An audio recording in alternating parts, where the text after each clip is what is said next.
বিশিষ্ট শিশু সাহিত্যিক ও কবি ভবানীপ্রসাদ মজুমদারের লেখা একটি বিখ্যাত কবিতা আজ আমি পাঠ করে শোনাব। কবিতা ভারতবর্ষ হোক আদর্শ। শুরু করছি। ভারতবর্ষ তোমার আমার, তোমার আমার, বামুন কায়েত, কুমোর কামার, চাঁড়াল চামার, সবার মনে গোপন কোণে জাগাও হর্ষ।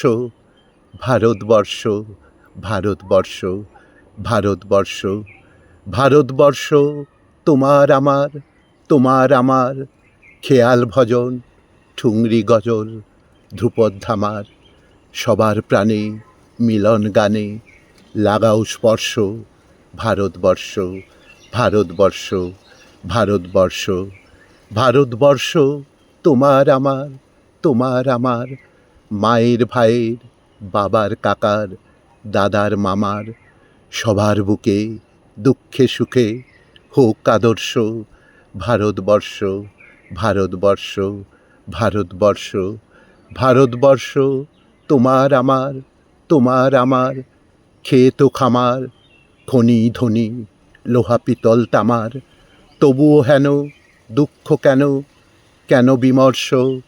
ভারতবর্ষ, ভারতবর্ষ, ভারতবর্ষ, ভারতবর্ষ তোমার আমার, তোমার আমার, এখন সময় ওপরে ওঠার, নয়কো নামার, জীবন লড়াই, বাঁচার বড়াই, নইলে ফেরশো।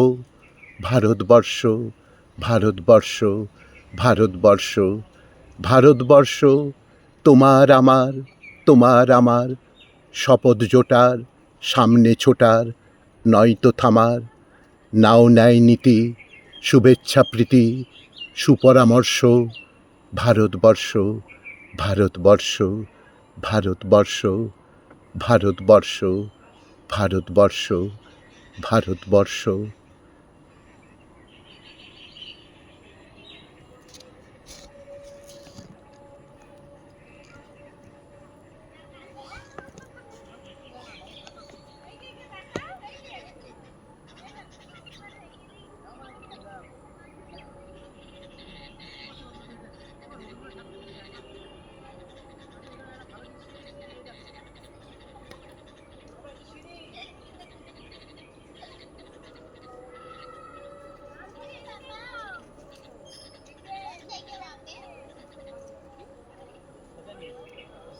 কত লোক দাঁড়িয়ে আছে।